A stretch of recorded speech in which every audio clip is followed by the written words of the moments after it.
आप मैप में देखोगे बड़ा ही छोटा सा है, बहुत जूम करना पड़ेगा आपको, तब जाके ये कंट्री दिखेगी। बाकी ये फ्यूल स्टेशन भी आ गया, फ्यूल के प्राइजेस भी देख लो भाई। मुझे ना यहाँ पे इंडियंस बहुत दिख रहे हैं भाई, 4-5 के ग्रुप में लड़के। तो ये रूट मतलब डंकी वालों के लिए भी काफ़ी ज़्यादा फेमस है। But you came in your car, right? Yes yes yes, Scorpio N या। Bro, you had a तो very, भाई very बताओ good day, yo. कहाँ कोई जो इंग्लिश बोलते भी नहीं है वो भी पहचान गए मुझे कि दिल्ली टू लंदन किया था मैंने। एज अ कंट्री भाई काफ़ी महंगा है ये देश, क्योंकि यहाँ का जो मेजर रेवेन्यू है वो टूरिज्म से ही आता है, और जीडीपी भी तगड़ी है भाई, अराउंड $34 बिलियन की जीडीपी है इनकी। लेकिन बॉर्डर क्रॉस करते ही भाई सारे प्राइसेस चेंज हो जाएंगे टर्किश लीरा में। तो ये आ गया भाई सामने बॉर्डर। भाई इंडियन ट्रेडिशनल क्लॉथ तक की दुकान है यहाँ पे, बताओ, ट्रेडिशनल कपड़ों की दुकान यहाँ साइप्रस में। तो भाई मुझे तो इधर से ग्रीक साइड वाली साइड से ही वापस भेज दिया। बाकी ये जो निकोशिया सिटी है ना, इसके बारे में भी एक इंटरेस्टिंग फैक्ट बताता हूँ। ये एक्चुअल में ना एक शेयर्ड कैपिटल है।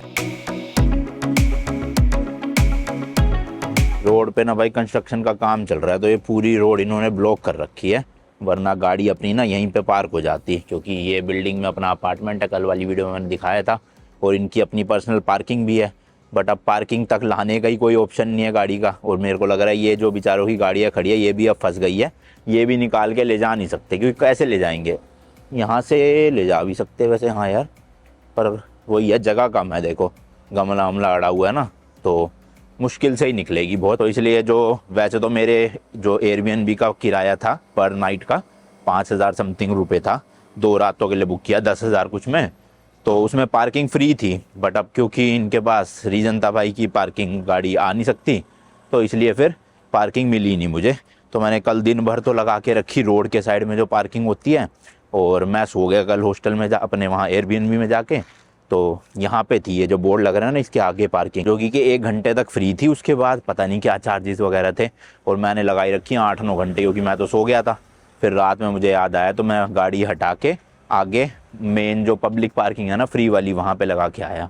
अब पता नहीं चलान हुआ होगा दिन में, क्या सीन है देखेंगे वो। बाकी ये बॉक्स ना हो करके कुछ लोकर से लगे हुए, शायद ये कुरियर वगैरह के लिए होंगे, कि कुरियर यहाँ पे ड्रॉप कर जाते होंगे, फिर अपना कोड वोड डाल के कुरियर निकाल लो। बाकी कूड़ा कचरा लोगों ने मतलब ऐसे तो नहीं फैला रखा, बट हाँ रोड के साइड में ये बने हुए जगह, इसी के यहाँ डब्बे डुब्बे रख रखे हैं सारे, और ये तो कंस्ट्रक्शन हो रही है इसलिए है, बाकी डस्टबिन में ही है ज़्यादातर कूड़ा। रोड आप देखोगे ओवरऑल ठीक ही है, मतलब इतनी भी क्लीन नहीं कहूँगा, बट हाँ कूड़ा कचरा नहीं दिख रहा। बाकी यार एक और नया दिन, एक और नई जर्नी। मैं हूँ अभी फ़िलहाल साइप्रस, एक कंट्री है यूरोप की, उसकी कैपिटल सिटी निकोशिया में, एंड आप देख रहे हो भाई मिडल ईस्ट रोड ट्रिप का एक और नया एपिसोड। हालांकि मिडल ईस्ट की मैंने कंट्रीज़ कवर कर लिया, मैं यूरोप साइड आ गया हूँ, और वो भी एक ही कंट्री करने आया हूँ। ये जो साइप्रस है ना, एक्चुअल में एक आइलैंड नेशन है। आप मैप में देखोगे बड़ा ही छोटा सा है, बहुत जूम करना पड़ेगा आपको, तब जाके ये कंट्री दिखेगी। और वैसे तो ये कंट्री ना भाई एक्चुअल में 2 अलग अलग कंट्रीज़ में डिवाइडेड है, एक है साउथ साइप्रस, एक है नॉर्थ साइप्रस। बट पूरी दुनिया एक्सेप्ट टर्की इसको सिर्फ एक ही कंट्री मानती है, रिपब्लिक ऑफ साइप्रस, यानी कि जहाँ पर मैं हूँ नीचे साउथ वाली साइड। हालांकि बीच में बॉर्डर है दोनों कंट्रीज़ के बीच में, और जो नॉर्थ वाली साइड है उसकी भी पूरी स्टोरी बताऊँगा अच्छे से। तो उसको टर्की अलग देश मानता है, बट बाकी देश मतलब इंडिया भी उसको अलग देश नहीं मानती है। तो अब आप एक ही देश मान सकते हो इसको पूरे को, साउथ नॉर्थ अलग अलग बस मैं बोलूँगा वीडियो के लिए, क्योंकि जो फैक्ट्स है वो बता रहा हूँ आपको रिसेंट में। अभी फिलहाल मेरे को एटीएम ढूंढना है, थोड़े से यूरोज़ निकालने हैं पहले। ये देखो भाई, ये जो रोड के साइड में पार्किंग स्पॉट्स है ना, यहाँ खड़ी करी थी कल मैंने गाड़ी, और अभी मैं पैदल पैदल चल रहा हूँ भाई। जो मैंने कल ई सिम ली, पैसे वेस्ट हो गए मेरे 500 रुपये, चल ही नहीं रही वो, 3G दिखा रहा है उसमें और नेट ही नहीं चल रहा। तो एटीएम की लोकेशन ढूंढ रहा हूँ, ऐसी पैदल चल चल के मिल जाएगी तो ठीक है, वरना अपना इंडिया वाले इंटरनेट से कनेक्ट करके फिर करूँ, क्योंकि बिना इंटरनेट के ऑब्वियसली भाई घूमा नहीं जाएगा।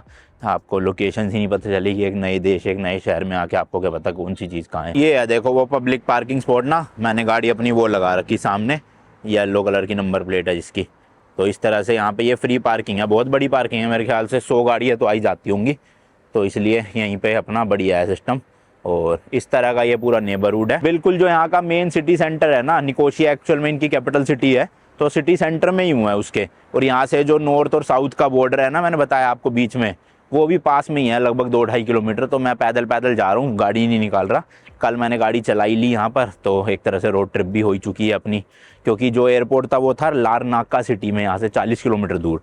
तो वहाँ मैं लैंड हुआ था, वहाँ से गाड़ी लेके निकोशिया कैपिटल सिटी आ गया था। और वैसे भी गाड़ी को बॉर्डर के उस पार मैं ले जा नहीं सकता, अलाउड नहीं है रेंटल गाड़ी, तो इसलिए मैं खुद से पैदल पैदल ही जाऊँगा।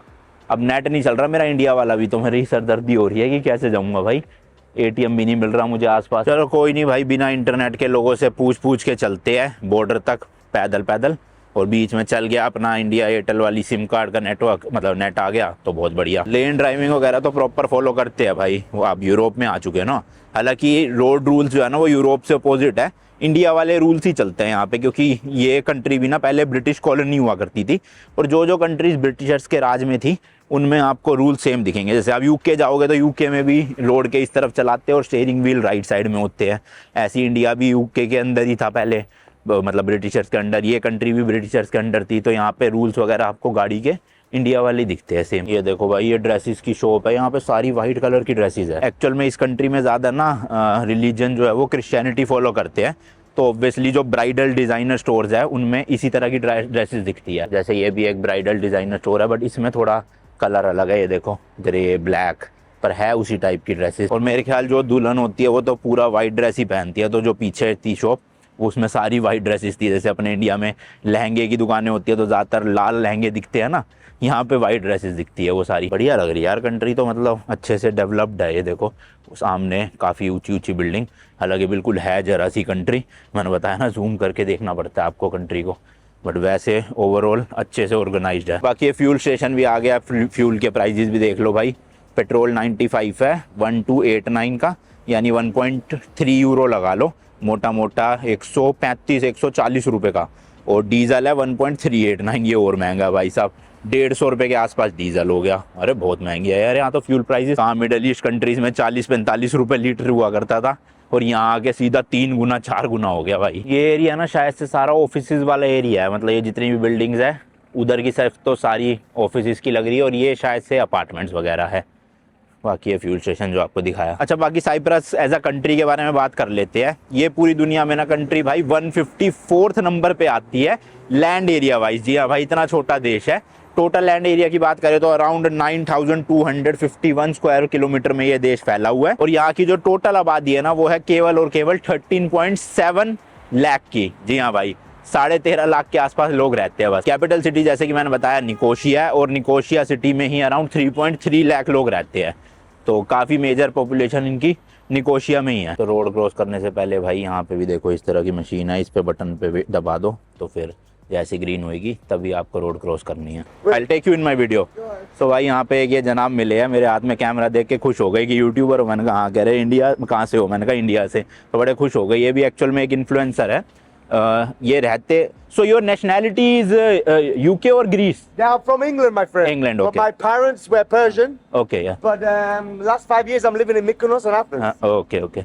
But So I ये recognize you from before. I see you, and I was like, hold on. This guy came to England. Yeah. But you came in your car, right? Yes, yes, yes. Scorpion, yeah. Bro, you are a तो very, भाई very बताओ good guy, you know? कहाँ कोई जो English बोलते भी नहीं है वो भी पहचान गए मुझे कि दिल्ली टू लंदन किया था मैंने भाई। Delhi to London. या तो ये यहाँ का मेन मतलब ऐसे ही लोकल एरिया टाइप का है, बट बड़ा खाली खाली सा लग रहा है भाई, ज़्यादा भीड़ भड़क्का नहीं है यहाँ पे, इतने टूरिस्ट भी मुझे ऐसा दिख नहीं रहे। मैं तो भाई रेड लाइट पे खड़ा हुआ था, सही में खुद हैरान हो गया। जो बंदा मतलब हिंदी बोलता नहीं, हिंदी उसे समझ नहीं आती है, वो यूके से रहता, ग्रीस में है, आया हुआ साइप्रस में है, मुझे जानता भाई, सब्सक्राइबर निकला। हालांकि मतलब ऑब्वियसली मेरी पूरी वीडियोज़ उन्होंने फॉलो करी नहीं होगी, बट जब मैंने दिल्ली टू लंदन किया ना तो ऑब्वियसली वो यूके से है, तो काफ़ी सारे यूके वाले लोगों के पास वो वीडियोस गई होंगी, उनको समझ आया नहीं आया वो अलग बात है, पर गई तो होंगी है ना। तो उनमें से एक भाई ये थे, तो पहचान गए भाई, इंडियन बैकपैकर, शक्ल से पहचान गए। मैंने कहा भाई क्या चल रहा है ये दुनिया में, है बिल्कुल ही एक वर्ल्ड के अलग से कोने में आकर लोग पहचान रहे हैं, और जो कि इंडियन है भी नहीं। स्ट्रेंज बात है ना बड़ी। बट वैसे अगर आप साइप्रस कंट्री को वर्ल्ड मैप में देखोगे ना तो भाई ये कंट्री मेडिटेरियन सी में पड़ती है, वो भी बिल्कुल ईस्टर्न पार्ट में, और इसके साउथ में टर्की पड़ता है, ईस्ट में ग्रीस पड़ता है, और मिडिल ईस्ट के काफ़ी पास है। एंड यही रीज़न है कि मैंने जॉर्डन से यहाँ की फ़्लाइट ली, क्योंकि एक तो 1.5 घंटे की फ़्लाइट थी, सस्ती भी थी 15,000 रुपये की, और अब मैंने कहा इस पार्ट में आए हैं जब जॉर्डन तक तो फिर साइप्रस भी कवर कर ही लेते हैं ना, वरना कब आना हो ना हो क्या पता। बाकी एक ये बैंक मिल गया भाई, तो यहाँ से निकलवा लेते हैं अपने यूरोज़। Let's go. चलो, तो 500 रुपये के आसपास तो ये फ़ीस लेते ही है, इसलिए मैं थोड़े ज़्यादा यूरो निकाल लूँगा, क्योंकि मुझे फिर दुबई में भी काम है। तो दुबई में यूरोस चेंज हो जाएंगे। बस अब तो डर ये रहने लग गया भाई, कार्ड ही अंदर ना रख ले मशीन। जॉर्डन में हो चुका है, एक कार्ड मेरा फंस गया, एटीएम में मिला ही नहीं आज तक, अब ब्लॉक करना पड़ा। तो यहाँ ना हो। इंग्लिश चूज़ करते हैं भाई। तो भाई हम निकालेंगे 400 यूरोस। Let's go. कार्ड तो आ गया वापस, कैश भी हो रहा है अकाउंट, मतलब आ जाएगा। चलो बढ़िया। अब पैसों की तो दिक्कत नहीं है अपने को यहाँ पर, आराम से। लो जी, लोग कर आते हुए 20-20 के 50-50 के यूरोस के नोट आ गए अपने हाथ में। यहाँ की जो ऑफिशियल करेंसी है इस वक्त यूरो जो है वो भाई 110 रुपये के आसपास चल रहा है, 108 या 110। तो मेरे अकाउंट से भी ये 110 रुपये पर यूरो कटा होगा। तो वही मोटा मोटा 45-46 हज़ार रुपये इंडियन करेंसी में निकलवा लिए मैंने। हालांकि यहाँ पे यूज़ होने नहीं है, यहाँ तो मैक्स टू मैक्स 4-5 हज़ार यूज़ होंगे, क्योंकि होटल सब कुछ मैं ऑनलाइन पे कर चुका हूँ। बट मैंने ज़्यादा इसलिए निकलवा लिया, दुबई से मुझे कुछ सामान लेना है तो यहाँ से 100 यूरो निकालता, फीस उतनी लगती, उससे बेटर है थोड़े ज़्यादा निकाल लिए। और अब यूरोस को वहाँ जाके दिरहम में चेंज कर लूँगा मैं। और जैसे कि मैंने बताया भाई आपको, जो ये साउदर्न साइप्रस का एरिया है, यानी कि ग्रीक साइड भी जिसे बोलते हैं, यहाँ पर मेजॉरिटी पॉपुलेशन जो है वो क्रिश्चियन धर्म को फॉलो करती है। और जो नॉर्दर्न वाला साइप्रस है, टर्की वाला साइड, वहाँ पर मेजॉरिटी मुस्लिम पॉपुलेशन है। ये भाई यहाँ का एक मॉल टाइप का है, बड़ी ही पुरानी टाइप की बिल्डिंग लग रही है ना, बट है वैसे ग्लासेस वगैरह प्रॉपर पूरे। एज अ कंट्री भाई काफ़ी महंगा है ये देश, क्योंकि यहाँ का जो मेजर रेवेन्यू है वो टूरिज्म से ही आता है। और जीडीपी भी तगड़ी है भाई, अराउंड $34 बिलियन की जीडीपी है इनकी। हाँ, ये जो मैंने आपको 9000 समथिंग स्क्वायर किलोमीटर का टोटल लैंड एरिया बताया ना, तो ये पूरे साइप्रस का एरिया भाई। फिर अब ये नॉर्थ साउथ अलग अलग बटा हुआ है। उस हिसाब से देखोगे करंटली जो अभी के टाइम पे 2026 में साउदर्न साइप्रस का पार्ट है वो है अराउंड 5896 स्क्वायर किलोमीटर।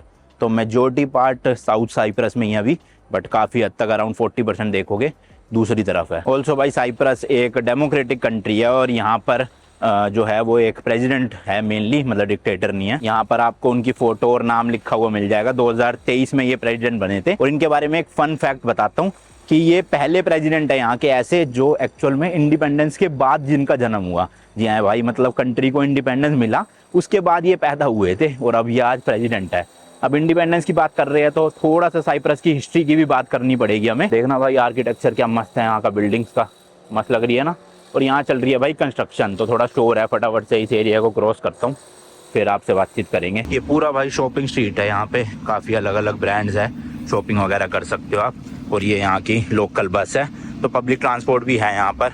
मैंने सोचा पैदल पैदल ही चला जाए, अच्छे से एक्सप्लोर भी कर लूँगा, आपको भी दिखा दूँगा।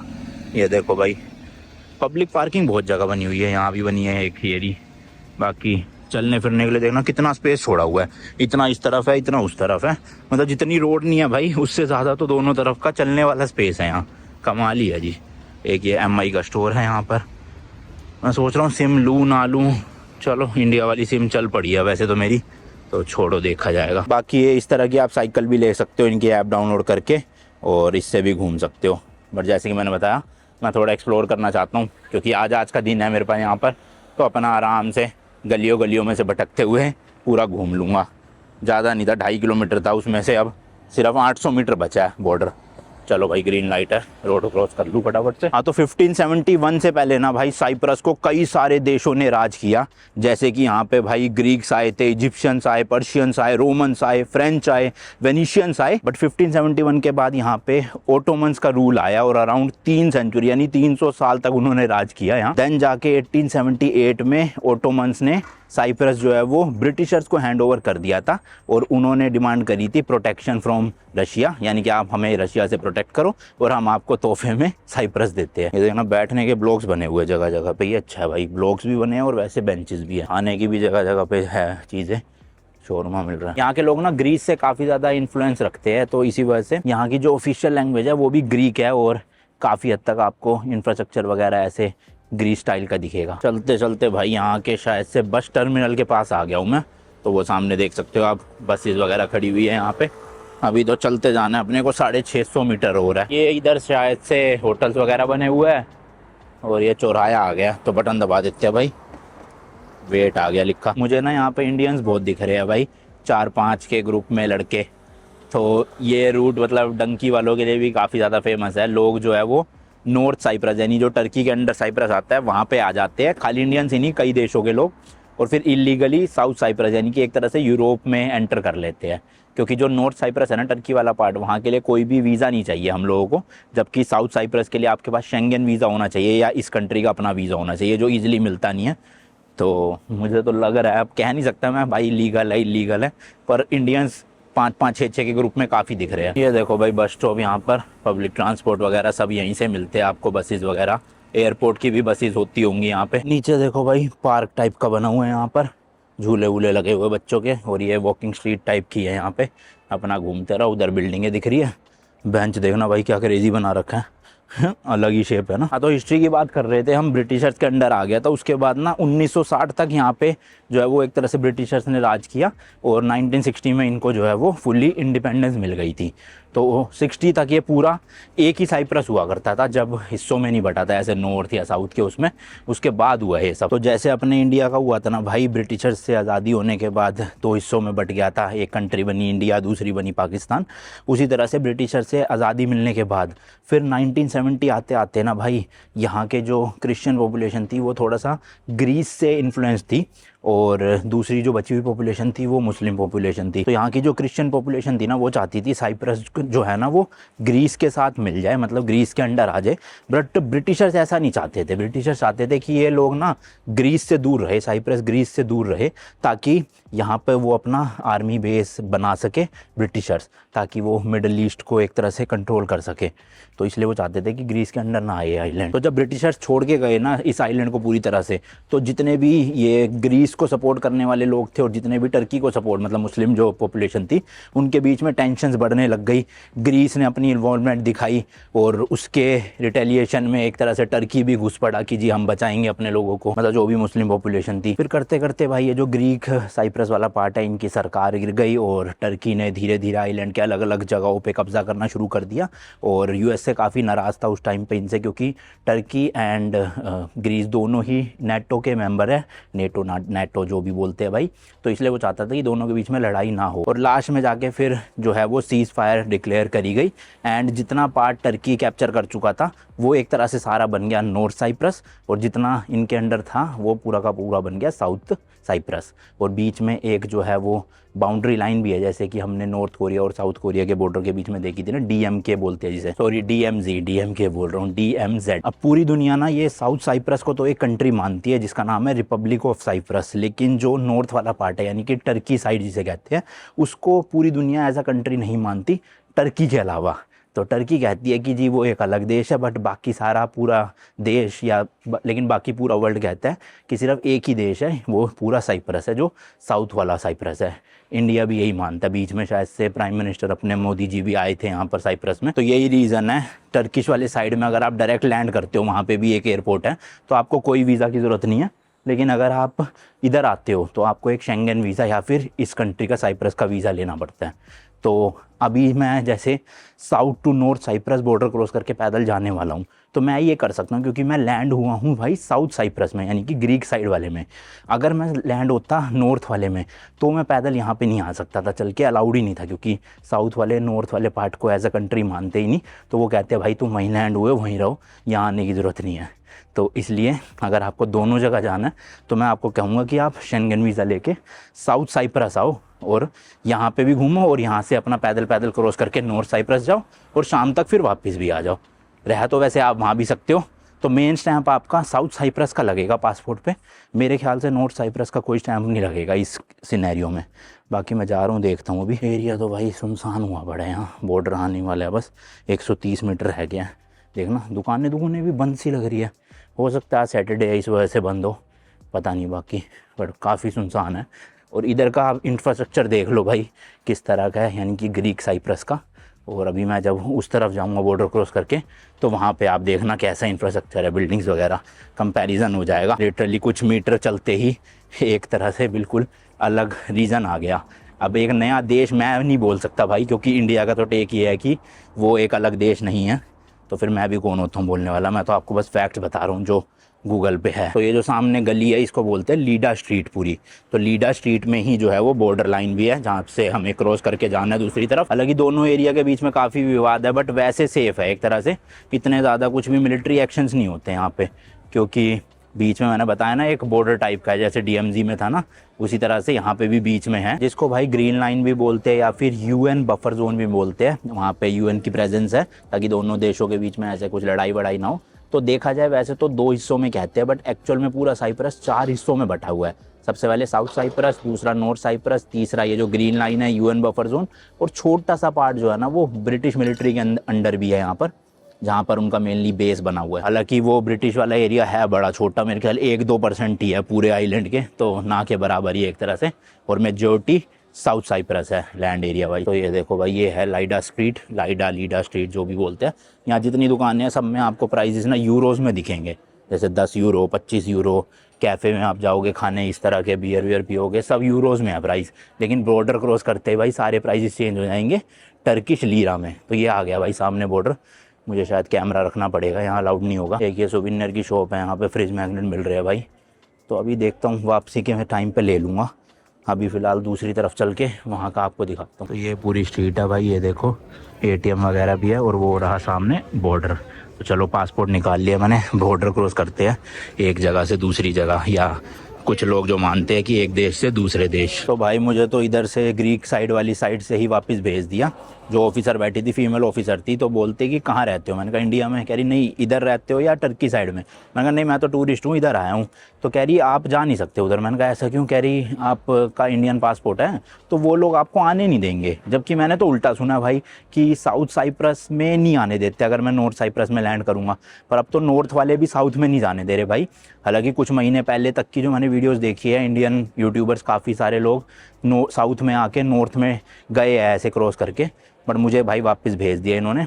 और वैसे बाकी लोगों को जाने दे रहे थे। एक्चुअल में जो यहाँ के लोकल्स हैं ना, चाहे वो साउथ साइड में रह रहे हो चाहे वो नॉर्थ साइड में, उनके लिए भी ईजी है इधर उधर जाना। जैसे अपने तो इंडिया पाकिस्तान में ईजी नहीं है ना, हमें वीज़ा लेना पड़ता है, बहुत मुश्किल से मिलता है।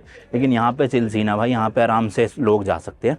पर एज अ इंडियन मुझे नहीं जाने दिया भाई, पता नहीं क्यों। तो चलो यहाँ से मैग्नेट तो ख़रीद ही लेता हूँ भाई फ़िलहाल के लिए। देखो ये भी साइप्रस का जो मैग्नेट है ना इनका, ये फुल दिखाते हैं साइप्रस को, इन्होंने अलग हिस्सों में नहीं बांट रखा, एक ही पूरा साइप्रस बना रखा है। मेरे हिसाब से भाई यही ले लेता हूँ, और तो कुछ ढंग का लग नहीं रहा इनके अलावा। ये सही लग रहा है पूरा ना, साइप्रस आ रहा है इसमें। बाकी कुछ मैग्नेट इधर भी है भाई लिखे हुए जिनमें अलग अलग।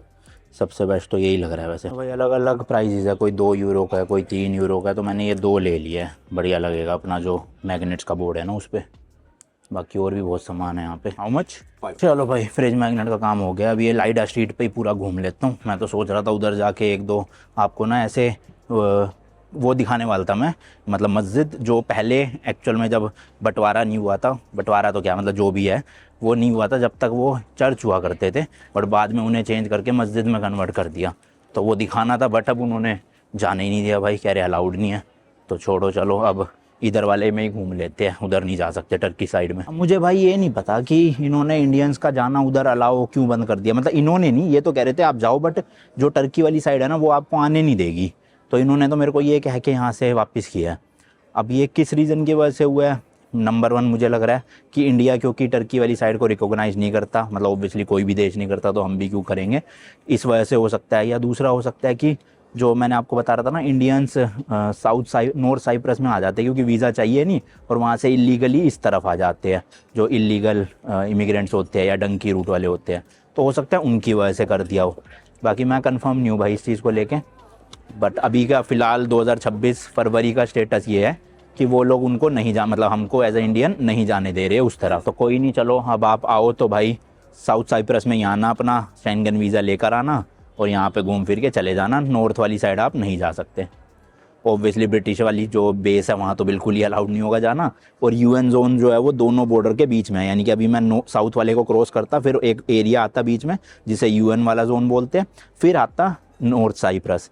तो मैं ना UN वाले तक पहुंच पाया ना नॉर्थ तक पहुंच पाया, सिर्फ साउथ में ही घूम रहा हूं मैं। और इस तरह का माहौल है भाई, कैफ़ेज़ है, थोड़ी बहुत शॉपिंग की दुकानें हैं। यहाँ तो टूरिस्ट दिख रहे हैं भाई काफ़ी ना, वैसे खाली सा पड़ा था पूरा देश, गलियाँ वगैरह। चलो देखते हैं, यहाँ से ही गेड़ी वेड़ी मार लेते। ज़्यादा कुछ है नहीं इस देश में करने का, लोग ज़्यादातर चिल करने के लिए आते हैं। और स्पेशली इस वाले शहर में तो कुछ भी नहीं है, निकोशिया में जहाँ पे मेरी फ़्लाइट लैंड हुई थी ना, लारनाका में, वो ज़्यादा बेटर है। वहाँ पे बीचेस वगैरह हैं तो ज़्यादातर टूरिस्ट वहीं आते हैं एज़ कम्पेयर टू इस जगह पे। जिनको मतलब ऐसे ये बॉर्डर वॉर्डर देखना होता है वो यहाँ आते हैं ज़्यादातर। बाकी यहाँ के पोस्ट ऑफिस वाले वो देखना होता है बक्से भाई, लेटर बॉक्स येलो कलर के, हमारे रेड होते हैं ना। बाकी आप भाई साइन बोर्ड भी देखोगे ना, इंग्लिश में तो सब कुछ लिखा है लेकिन ग्रीक लैंग्वेज में भी लिखा है सब कुछ, है ना, पब्लिक टॉयलेट्स वगैरह भाई। तो ये पूरी स्ट्रीट है। अभी तो मैं बिल्कुल बॉर्डर वाले एरिया में आ गया था, लेकिन जैसे जैसे आगे चलता जाऊँगा ज़्यादा बढ़िया माहौल दिखेगा थोड़ा। यहाँ पे ना इजरायली टूरिस्ट बहुत आते हैं क्योंकि इसराइल बिल्कुल पास में ही है, और जब से इतनी दिक्कतें चल रही है इसराइल वगैरह की, वो लोग यहाँ पे आके घूमना पसंद करते हैं। लेकिन लारनाका वाली सिटी में, वहाँ बीच वगैरह ना, वहाँ पर तो ये देखो भाई इस तरह के कैफ़ेज़ वगैरह बने हुए हैं। कूड़ा कचरा तो चलो नहीं है, यूरोप वाले स्टैंडर्ड मेंटेन है यहाँ पे भी अच्छे से, कचरा वचरा नहीं दिखता ज़्यादा। कैफ़ेज़ बहुत है भाई, बियर पीना शुरू कर देते हैं लोग दिन में ही, सुबह बैठते हैं 10-11 बजे पीने, रात तक पीते ही रहते हैं भाई। Specially Friday Saturday Sunday, Sunday नहीं फ्राइडे सैटरडे, इनका वीकेंड फ्राइडे सैटरडे ज़्यादा मनाया जाता है। ये एक आइसक्रीम स्टोर है इस तरह की, तो ये पूरा वॉकिंग लाइडा स्ट्रीट बनी हुई है। एक ये इलेक्ट्रॉनिक स्टोर है भाई, आईफोन सैमसंग वगैरह, बट ऑब्वियसली बहुत महंगा होगा यहाँ। पूरे यूरोप में इतने टैक्सीज है, तो यूरोप में वहाँ पे महंगा है, यहाँ भी महंगा ही होगा, ये देश ही महंगा है। बच्चों के खिलौने मिल रहे, ओ मैकडोनल्ड्स भी है भाई यहाँ पे, तो ये रहा देखो, अच्छा है एरिया, अच्छा है। और मिडल ईस्ट वाला खाना तो हर जगह मिल रहा है भाई यहाँ पे, शोरमा वगैरह ना, क्योंकि मतलब काफ़ी पास है। स्टारबक्स है ये रहा राइट साइड में भाई, मिलानो शॉपिंग वगैरह ब्रांड्स हो, टिपिकल यूरोपियन। वो ज़्यादातर यूरोप के भी जितने देश आप जाओगे उनके सेंट्रल एरिया में यही होता है, 1-2 कैथेड्रल होंगे, वॉकिंग स्ट्रीट्स होंगी, शॉपिंग एरियाज़ होंगे, फाउंटेन्स होंगे, बस ख़त्म। तो सेम आपको यहाँ भी देखने को मिलेगा, इसलिए मैंने ज़्यादा दिन यहाँ रखे नहीं, क्योंकि ज़्यादा जगह है ही नहीं घूमने की। कैथेड्रल वगैरह घूमे हो, वो मैं इतने देश जा चुका भाई, मन ही नहीं करता अब जाने का हर देश में।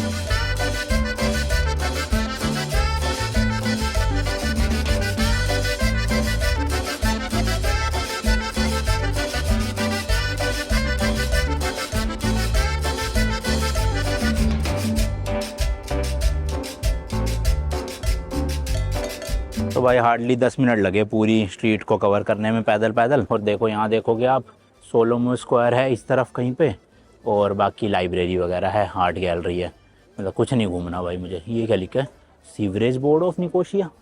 सीवरेज मतलब क्या, गटर, गटर का बोर्ड क्यों लगा रखा है, हो सकता है कुछ और हो भाई, पता नहीं। भाई बहुत ही है यार इंडियंस तो यहाँ पे, पता नहीं क्यों है, मुझे तो ज़्यादातर यही लग रहा है, पक्का वही वाले टाइप के हैं, इलीगल वाले। और अब लोग मुझे भी देख के समझ रहे होंगे, क्योंकि यहाँ के लोकल लोगों को आदत होगी देखने की कि हाँ लोग नॉर्थ में आके यहाँ पे इलीगली आ जाते हैं। अरे भैया ये देखना, कबूतर दाना डाल रहे हैं यहाँ पे एक साथ, और अभी फिर कोई ना कोई बच्चा पक्का उंगली करके इनको उड़ाएगा, देखना। बच्चे बड़े नटखट होते हैं। कैफ़े तो बहुत है भाई, मेरे को तो लग रहा है जितने लोग नहीं है उससे ज़्यादा तो इन्होंने कैफ़े ही खोल लिए।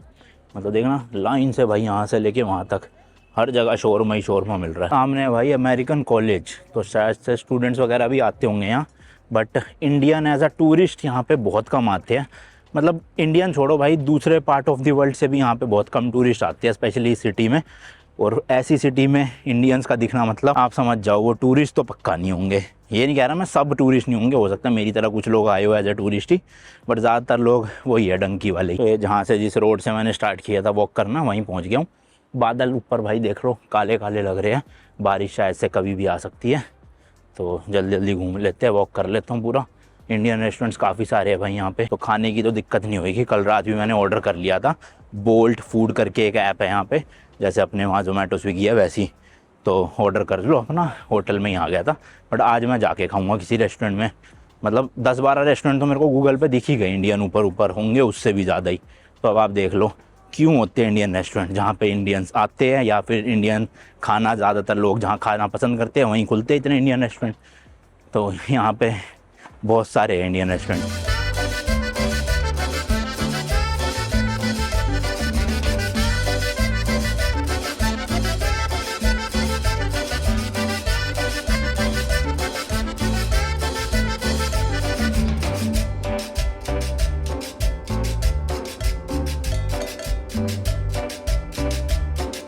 भाई इंडियन ट्रेडिशनल क्लॉथ तक की दुकान है यहाँ पे, बताओ, ट्रेडिशनल कपड़ों की दुकान यहाँ साइप्रस में। बट इंडियंस के बारे में ना मैंने एक चीज़ अच्छी नोटिस करी है दूसरे देशों में मतलब भले ही आपको इन देशों में काफ़ी सारे इंडियंस इलीगली या लीगली यहाँ पे काम करते हुए दिख जाएंगे, बट जो भी दूसरे देश के लोग हैं ना, वो इंडियंस को ज़्यादा ना गलत नहीं समझते, क्योंकि इंडियंस ज़्यादातर ना गलत कामों में इन्वॉल्व होते नहीं हैं।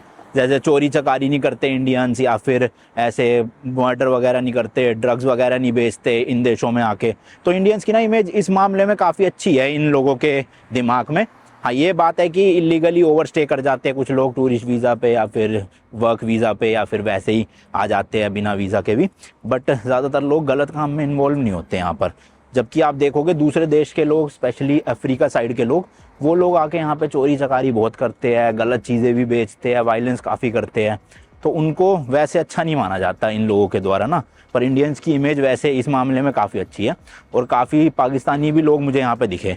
अब वो पता कैसे चला, दिखने में तो सेम ही लगते हैं सब इंडियन पाकिस्तानी, बट जो 3-4 लोगों के ग्रुप में जा रहे हैं ना बात करते हुए, उनके बोलने के स्टाइल से आप पता लगा सकते हो कि वो बंदा इंडियन है या पाकिस्तानी है। पाकिस्तानियों का भाई अलग ही बोलने का स्टाइल होता है, तो आप पकड़ लेते हो एकदम से कि हाँ ये बंदा पक्का पाकिस्तान से होगा। तो पाकिस्तानी भी दिख गए मुझे, इंडियंस भी दिख गए, बांग्लादेशी भी है, और जहाँ तक मुझे लग रहा है जो पाकिस्तानी और बांग्लादेशी है ना वो टर्की वाले साइड से ही एंटर हुए हैं यहाँ पे, अगर तो इलीगली आए हैं, क्योंकि टर्की के साथ साथ पाकिस्तान और बांग्लादेश भी उसको एक अलग देश मानते हैं, तो उनके लिए भी वहाँ का वीज़ा वगैरह तो चाहिए नहीं होगा, ऐसी फ़्लाइट पकड़ के डायरेक्ट आ जाते होंगे, और फिर पता नहीं वहाँ से यहाँ कैसे एंटर करते हैं, जो भी है पर कर लेते हैं। अब सही बताऊँ मुझे तो भाई कोई दिक्कत नहीं है सच की लोग आ रहे हैं, इलीगली रह रहे हैं नहीं रह रहे, मेरा देश तो है नहीं, यहाँ की जो सरकार है उनको लेना देना होना चाहिए। कहीं ना कहीं सरकारों का ही फ़ायदा होता है, उनको सस्ते में लेबर मिल जाती है यहाँ पे काम करने के लिए, क्योंकि एज आ यूरोपियन या आप एज आ फॉरेनर ये देश के लोग देखोगे तो इनकी वेजेस काफ़ी हाई मांगते हैं ये, जबकि इन कंट्रीज से, इंडिया पाकिस्तान बांग्लादेश से जो लोग आते हैं वो काफ़ी कम में भी काम कर लेते हैं, तो कंट्री को एज अ चीप लेबर मिल जाती है यहाँ पर। बाकी मेरे को एडवांटेज ये हो जाता है कि भाई मैं जहाँ एज अ टूरिस्ट जाता हूँ मुझे इंडियन रेस्टोरेंट मिल जाते हैं, तो खाने की टेंशन नहीं रहती ऐसे देशों में जहाँ पे इंडियंस ज़्यादा रहते हो। अब लीगली रह रहे हो इलीगली रह रहे हो वो अलग बात है, पर खाना तो मिल ही जाता है अच्छा कम से कम। बाकी जिस देश की सरकार है उनको लेना देना होना चाहिए, मेरा काम है आपको चीज़ें बताना, बाकी करना ना करना तो भाई मेरे हाथ में है नहीं, है ना। बाकी ये जो निकोशिया सिटी है ना, इसके बारे में भी एक इंटरेस्टिंग फैक्ट बताता हूँ। ये एक्चुअल में ना एक शेयर्ड कैपिटल है। शेयर्ड कैपिटल का मतलब एक ऐसी सिटी जो दो अलग अलग पार्ट्स के कैपिटल को सर्व करती है। अगर आप इनको दो अलग देश कहते हो तो एक तरह से आप देख सकते हो जो निकोशिया है वो साउथ साइप्रस का भी कैपिटल सिटी है, और जो टर्की वाली साइड है ना उसकी भी कैपिटल सिटी है। तो एक ही सिटी, एक ही नाम, दो अलग अलग एरियाज की कैपिटल सिटी, इसलिए इसको बोलते हैं shared capital of the world. इसके अलावा जो साइप्रस है ना वो एक्चुअल में यूरोपियन यूनियन का तो एक मेंबर है, बट शेंगेन एरिया में नहीं आता। स्टिल यहाँ पर जो है आप एंट्री ले सकते हो शेंगेन वीजा लेकर, या फिर इस कंट्री का अपना वीजा ले लो तब भी एंट्री मिल जाएगी। तो शेंगेन एरिया का पार्ट नहीं है, इसका मतलब ये है कि अगर आप यहाँ का वीजा लेते हो ना साइप्रस का, तो आपको शेंगेन वीज़ा नहीं मिलेगा, इसी देश का वीज़ा मिलेगा। उस वीज़ा पे आप यूरोप के बाकी या फिर शेंगेन एरिया के बाकी कंट्रीज़ नहीं जा सकते।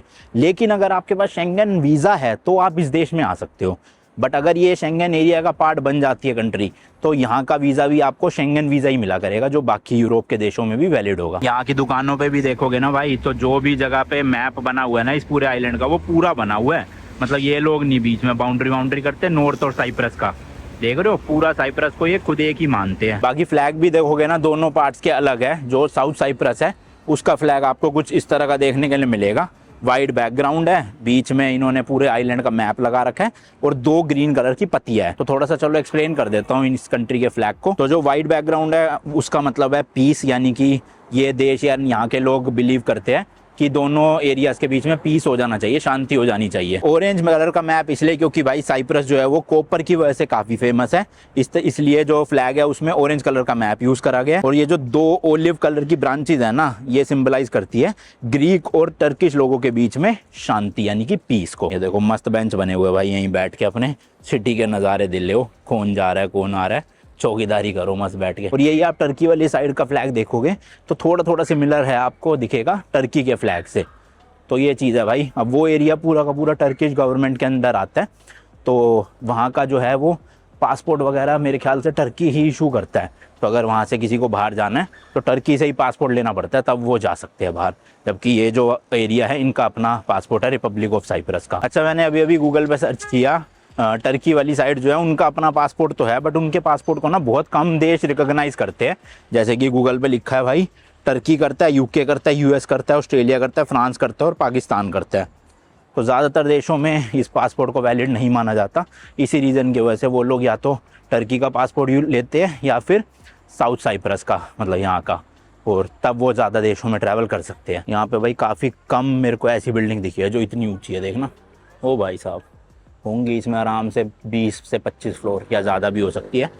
बाकी सारी बिल्डिंग्स तो वही है 8-10 फ्लोर 12 फ्लोर वाली। भाई काफ़ी एरिया में ना फ्री वाईफाई है ओपन, देखो बिना पासवर्ड के, और स्पीड भी अच्छी खासी है, अराउंड 70-80 Mbps की स्पीड आ रही है, बहुत सही है। और जगह जगह पे बोर्ड लगे हुए हैं फ्री वाईफाई, जैसे अभी मैं चल रहा था तो यहाँ पे बैठने वाले ब्लॉक के ऊपर लगा हुआ है फ्री वाईफाई। निकोशिया के नाम से ही है, मतलब सिटी के नाम से, कनेक्ट करते ही चल गया। अपलोड स्पीड भी उतनी आ रही है भाई, 70-80 Mbps का जब हो गया, मतलब मैं वीडियो कहीं पे भी अपलोड कर सकता हूँ बैठ के रोड पर ही। हालांकि मेरे एयरबीएनबी में अच्छा खासा इंटरनेट है तो कोई दिक्कत नहीं। शायद से साइकिल काफ़ी लोग चलाते हैं यहाँ पे, इस रीज़न की वजह से ना ये लगे हुए हैं स्टील के, तो अपना साइकिल लाओ इसमें लॉक से मतलब बांध के अपना चले जाओ। हाँ ये देखो काफ़ी लोग यूज़ कर रहे हैं साइकिल ना, तो फूड डिलीवरी वाले भी काफ़ी यूज़ कर रहे हैं इलेक्ट्रिक साइकिल्स या नॉर्मल साइकिल्स। बाकी ये शॉपिंग वगैरह जो मेरे काम का है नहीं। वैसे तो अब यूरोप के काफ़ी देशों में बहुत बुरा हाल हो गया चोरी चकारी को लेके, पासपोर्ट चोरी हो जाता है, फ़ोन चोरी हो जाता है, पर्स चोरी हो जाता है मेट्रो में, बस में। लेकिन मुझे ये देश काफ़ी सेफ़ लग रहा है क्योंकि एक आइलैंड कंट्री है ना। हालांकि इलीगल इमिग्रेंट्स काफ़ी देशों से यहाँ पे भी है, बट स्टिल मुझे नहीं लगता इतनी चोरी वोरी होती है जितनी पेरिस वगैरह में होती है। बाकी ग्रीनरी का भी देखो पूरा ख्याल रखा हुआ है, रोड के दोनों तरफ इन्होंने अच्छे से ट्री प्लांट कर रखे हैं ताकि हरा भरा भी रहे पूरा। इन्होंने वाईफाई लगा कहाँ रखे है भाई, क्योंकि मैं जिस जगह कनेक्ट किया था वाईफाई उससे 300-400 मीटर दूर आ चुका हूँ, अभी भी वाईफाई कनेक्टेड है, पूरी स्ट्रीट पे ही नेटवर्क है। मतलब अभी हो सकता है इन एरियाज में लगे हुए हो अंदर कहीं पे, पता नहीं भाई कहाँ पे है, लेकिन चल रहा है नेट मस्त एकदम। और ये देखो भाई सिगरेट बर्ड्स डालने के लिए और डॉगी की पोटी डालने के लिए शायद से थैली मिल जाती है इसी में से, साइड में से, यहाँ से कहीं से शायद निकाल लो आप थैली, और अगर डॉग ने आपके पोटी कर दी है तो उसमें भर के इसके अंदर डाल दो। जुगाड़ तो सब दे रखे है भाई हर चीज़ के ना, बढ़िया लग रहा है मुझे तो। मुझे ना भाई काफ़ी स्लो लाइफ लग रही है इस सिटी की या इस कंट्री की, मतलब ज़्यादा चहल पहल है ही नहीं भाई, पता नहीं किस रीज़न की वजह से नहीं है, और ज़्यादा लोग दिख नहीं रहे मुझे, जितने भी दिखे वो लाइडा स्ट्रीट पे ही दिखे और सारे टूरिस्ट ही थे। ये अपनी सोसाइटी जहाँ आ गया हूँ वापस में। होटल तो सारे भाई 8-9 हज़ार रुपये के थे मिनिमम एक रात के, बट ये एयरबीएनबी पे नई जगह अभी लॉन्च हुई है शायद, तो 5,200 रुपये में पड़ेगी पर नाइट। ये थी तो पहले कोई पुरानी बिल्डिंग ही, लेकिन अभी रिसेंटली इन्होंने रेनोवेट कर लिया है शायद से, तो इसलिए अंदर से तो अच्छा खासा था भाई। दिखाता हूँ आपको, लिफ्ट अभी भी पुरानी है भाई, बड़ी ही ऐसे ठक ठक ठक ठक करके चलती है। देखो बंद हो गई अब, अरे भैया एकदम झटका सा मारा, और जब नीचे आते हो ना अब तो झटके से भाई रुकती है, ऐसा लगता है टूट गई रस्सी वस्सी। तो काफ़ी पुरानी है ये, बट जो अंदर अपार्टमेंट है मेरा स्टूडियो अपार्टमेंट वो सही बना हुआ है, मतलब रेनोवेशन बढ़िया कर रखा है। तो अभी मैं आ गया हूँ वापस, 3 बज रहे हैं दोपहर के 3-3:30, और ये देखो झटके से रुकी ना तो ये हाल है भाई। ये है भाई अपार्टमेंट, लाइट जला के आपको जरा दिखाऊं। ये देखो भाई एक बेड लगा हुआ है यहाँ पर, अलमारी है, टेबल है, एसी लगा हुआ है, इधर किचन है भाई, ये अपना थोड़ा सामान वगैरह, ये बाथरूम है। और क्योंकि यूरोप में आ गया हम एक तरह से, तो यहाँ पे वो जेट स्प्रे गायब हो गया जो मिडिल ईस्ट कंट्रीज में हुआ करता था। शायद से जो टर्की साइड के होटल्स और अपार्टमेंट होंगे वहाँ पे जेट स्प्रे होगा क्योंकि वहाँ पे मुस्लिम पॉपुलेशन है, लेकिन यहाँ पे ये लोग जेट स्प्रे यूज़ नहीं करते। तो मैं कह रहा था अभी मैं जल्दी आ गया, रेस्ट करता हूँ, शाम को या रात को खाने जाऊँगा, अभी भूख लग नहीं रही क्योंकि कल रात मैंने काफ़ी लेट खाया था खाना।